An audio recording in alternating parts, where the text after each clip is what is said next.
Hello all, and welcome back to Warehouse and Operations as a Career.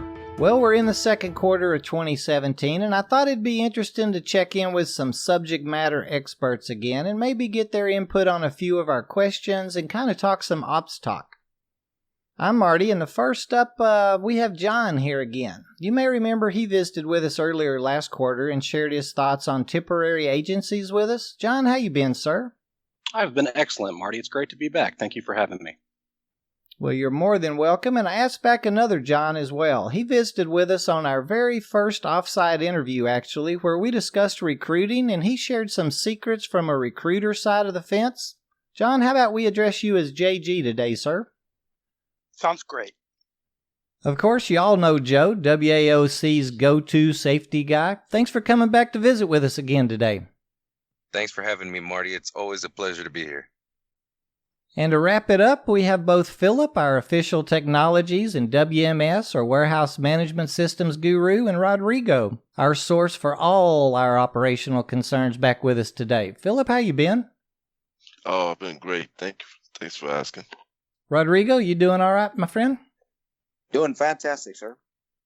Let's start off with a question for John. What type of job opportunities are you seeing, and how do you feel the future's looking for our industry, or us just starting out in the operations fields? Well, Marty, I see an immense amount of opportunity in the warehousing and logistics industries, especially as it relates to running the operations of those business sectors. One opportunity that I see unfolding is an imminent vacuum in senior leadership. Many of the baby boomers have spent the last several decades running the operations of their businesses, and it's about time for them to retire. This creates a new need for new talent and gives younger generations an opportunity to prove themselves and show that they have what it takes to move up in the organization or the enterprise. As a matter of fact, Marty, the very attributes and virtues that you highlight each week are basically a blueprint to go down that path, if you mix in your own personal commitment and are truly dedicated to self-improvement and accomplishing those goals that you have set for yourself.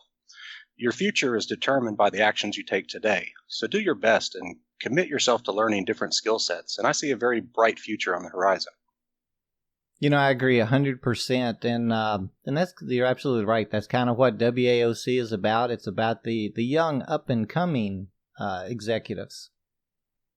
JG, any pointers you could share with us? What you'd like to hear during the phone interview and what all we should bring to the table for that face-to-face with a recruiter? Absolutely, Marty, and thank you for the opportunity. First of all, let me talk about protecting your career in its infancy. 3 areas that I always suggest that new warehouse personnel take care of is attendance. There's no worse issue than having attendance issues and not being able to be counted on. And the other would be safety. Anytime that you're on a piece of equipment, be sure that you're the absolute safest that you can be and set an example for the others.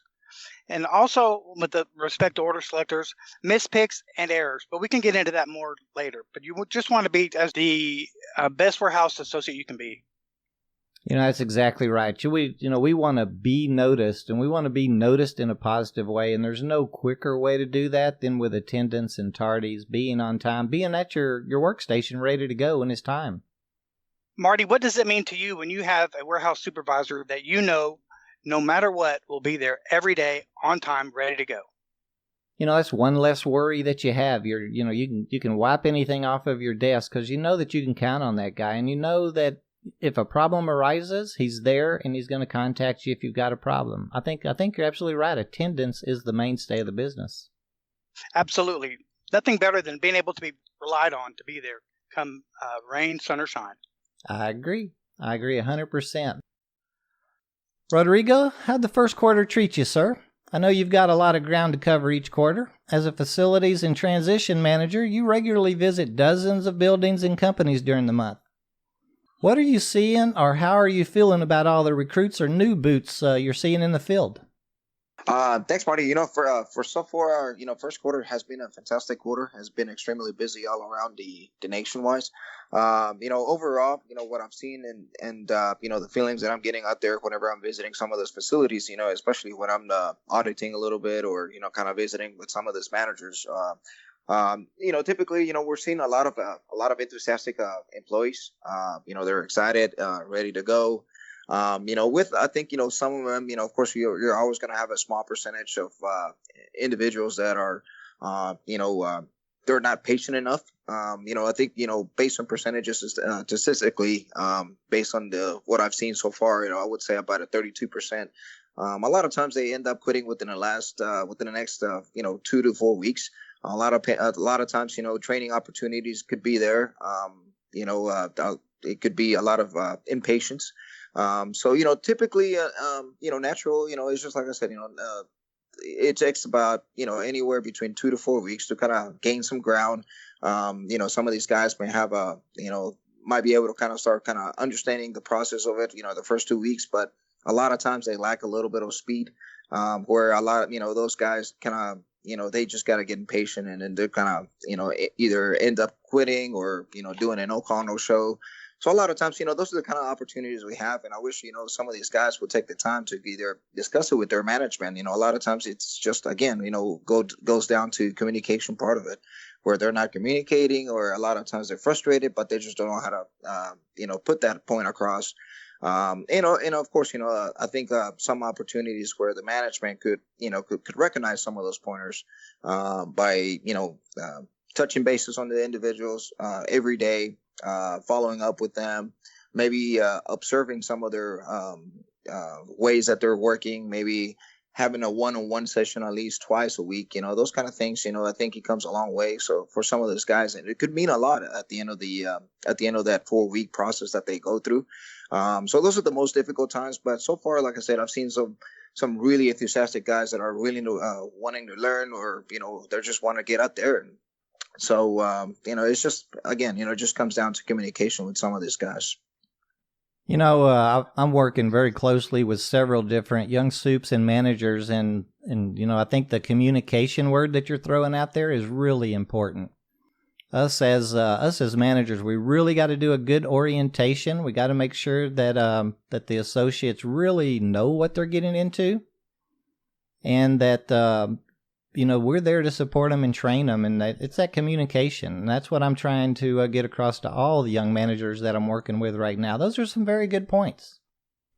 And a man that really racks up some frequent flyer miles, Phillip, what part of the country are you in now, sir? Right now, I'm in the great state of Florida. Nice weather, good people. Very nice place to be right now. And I believe you just came back from Denver, didn't you? I did. Big difference. I bet there is. I know you've been involved in several startups since your last visit. How do you feel about all the new WMS technologies being installed today? And are they advantageous to us as employees? Yeah, WMS technologies are awesome. Technology these days can do many things. It's amazing to me. It makes it easy on all of our lives, especially in the warehouse and logistics world. It does everything from timekeeping to providing accurate data for generating reports. Good tools for customers to go back and generate data for their record keeping also. It does, and it helps us as employees or associates so much with, we never would have, had activity-based compensation or ABC pay or any kind of productivity pay without that kind of documentation. Yeah, it's amazing what the stroke of a key can do. It can give you a wealth of information within seconds, and it lets you know how far the world has came, from writing documents and typing everything out. Absolutely. Yeah. And Joe, quite a bit changed with you since our first quarter roundtable. I understand you completed all the certifications and courses you were chasing. Congrats on that accomplishment, sir. Are you seeing everything you'd like to in the realm of safety? Any advice or pointers or points you could share with us today? Well, thanks, Marty. As a safety guy, I could never really see enough. Part of what I do at the company that I'm with is get to research and find all the new safety products and things and progressions that have happened through the course of the year. Sometimes these things make, us as a company better at providing that safety to our employees, because sometimes it's cost effective to go with something that's safer. As far as advice, learn your safety policies, learn your safety procedures. They often tie directly into the work. So learning that helps you learn your job a little bit better. It'll give you probably a better understanding of the work that you do. And, it'll get us one step closer to that better paying position, that one step closer to management where we want to be. Exactly. I love hearing that management word. Listening to all of our guests over the last quarter, I keep being reminded of the responsibilities each of us have regarding our own positions. Really, whether we're just starting out or breaking into the industry as a general laborer, lumper, or pallet runner, etc., or moving from a utility position into a more skilled position like, say, forklift operator or order selector. We need to make sure that we get noticed by our management team and make sure we are their go-to person. The one that shows up for every shift and really on time every day and willing to learn everything that needs doing. Here at WAOC, most of our goals are to be making more money, keep stepping up, and possibly earning a position in management eventually. John, do you see that companies prefer to go outside the organization or pull from or develop leaders from within their own company right now? Well, Marty, I believe that most companies would like to cultivate internal talent if at all possible. It's every business's dream to continue to grow while taking their employees with them to greater success. However, sometimes they have to hire from the outside because they are seeking additional methods and diverse knowledge from those who have mastered it outside from other organizations. In both cases, the company will benefit from an employee who has multiple skill sets and has demonstrated a proven ability to show up every day and execute their objectives. I would recommend to all your listeners that you take the WAOC advice and engage in continuous personal improvement and never stop learning. This will set you up to benefit your current employee or the employer who is hiring from outside. There's that responsibility word again. If we're responsible for ourselves, we can go anywhere that we want to go. Absolutely. JG, being a recruiting professional, how can we show our worth or our goals to you? Even if we're starting out in a utility position, can we convince you we're going to be the vice president of ops one day? And how can we get you to put us in that facility? Well, that's a good question also, Marty. Thank you for that.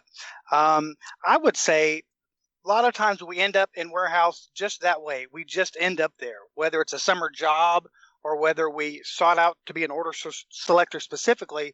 However we end up, we want to be sure that we're making it a profession and to be the best in the areas that we can be.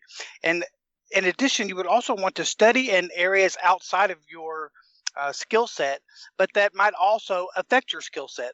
For example, be a student in all areas of distribution. Let's say you're an order selector.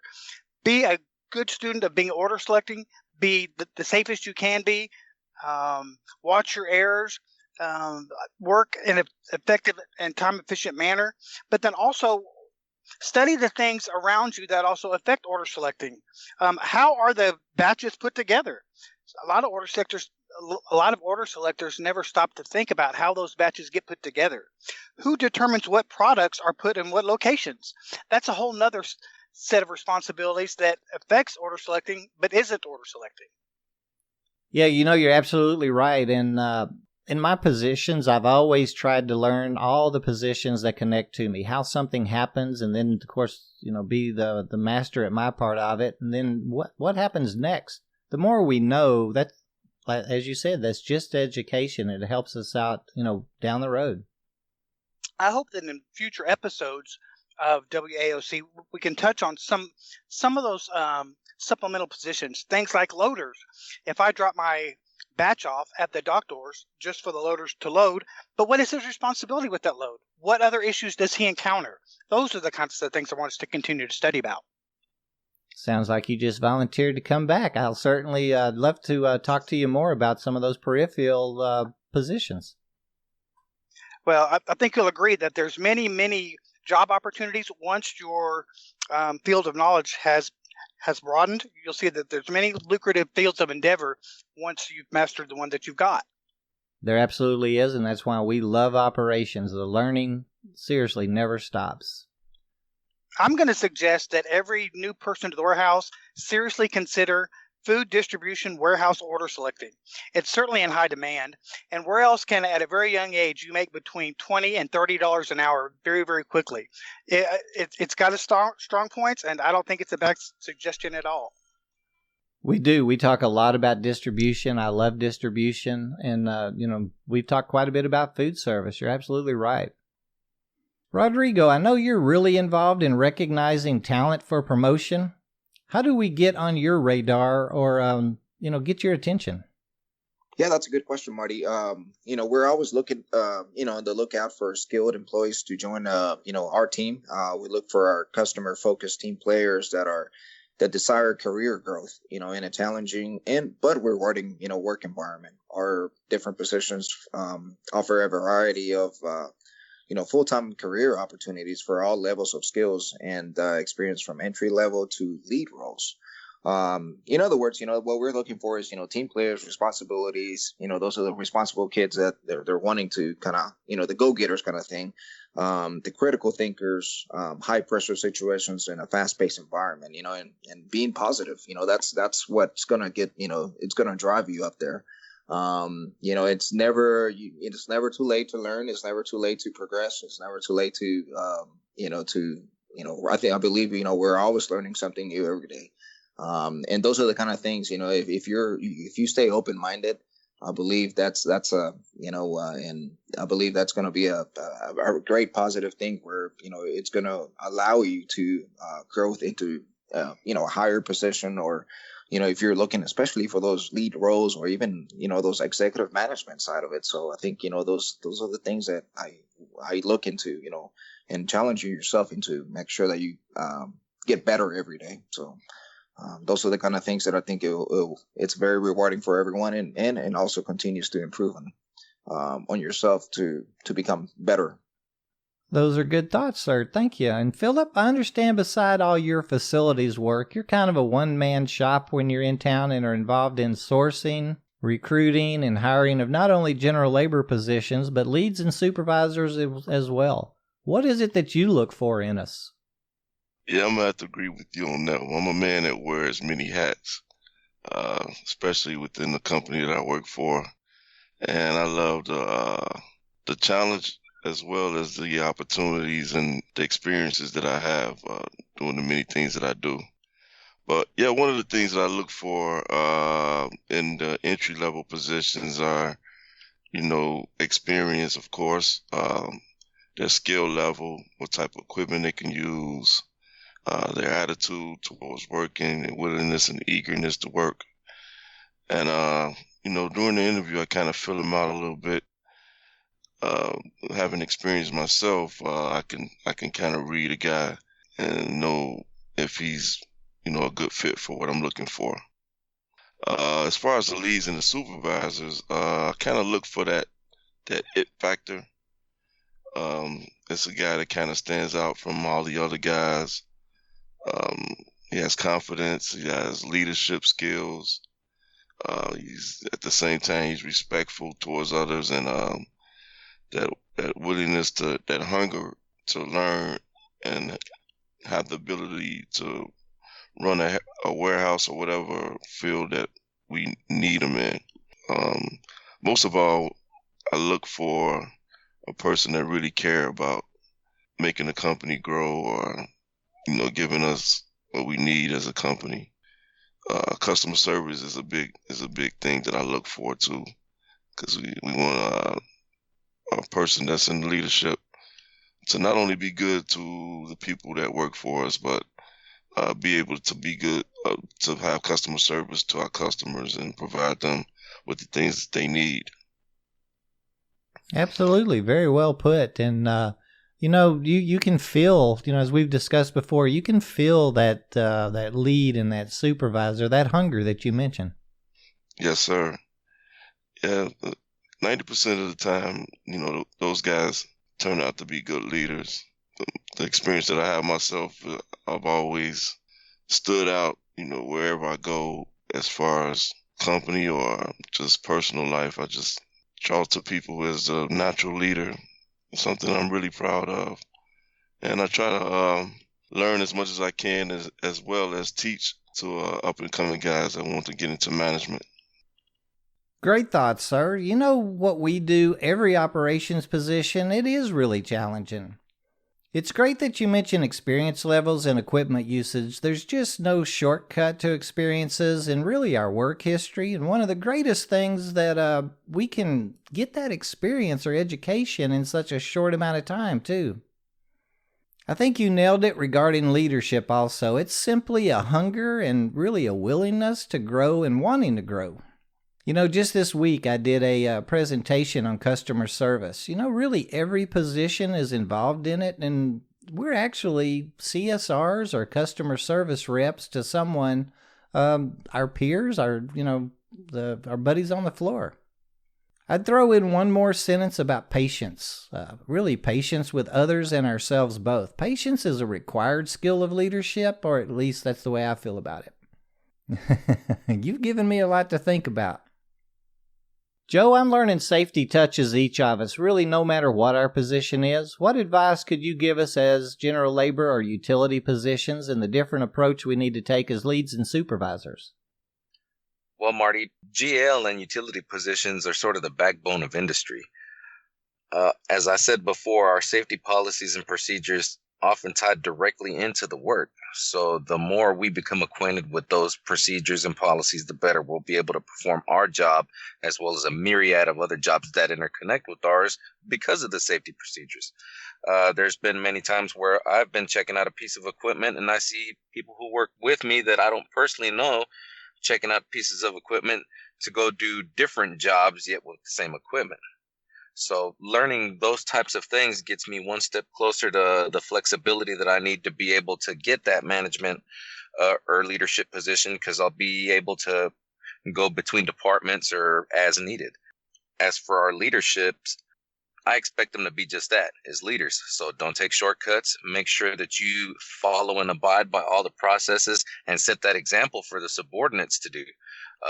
When they see you doing the right thing, it makes others want to do the right thing. When they see you taking shortcuts and cutting up, well, that's exactly what they want to do too. There, once again, we're hearing, learn those jobs that's around us, kind of cross-training, if you will, or make sure we get with our management teams and get that cross-training to where we're always ready for that next step. I really want to thank each of you for your time today. I learned a lot, and we here at WAOC appreciate you sharing your thoughts and opinions with us. I'm going to be asking each one of you back again now, so don't think that you're off the hook now, gentlemen. Look forward to it, Marty. Sounds great, Marty. Anytime. Absolutely. We'll be ready. Anytime you need us, Marty. Fantastic. We really do appreciate it. We always have a great time when you guys, stop in and visit with us. And thanks to each of you for listening in with us today. We all appreciate your time as well, especially your questions and comments. We'd love for you to mention us to your friends and coworkers, participate on our Twitter and Facebook feeds, and send any questions or comments to our email, host@warehouseandoperationsasacareer.com. Until next week, be productive, prosperous, and above all, practice safety in your work life and personal life.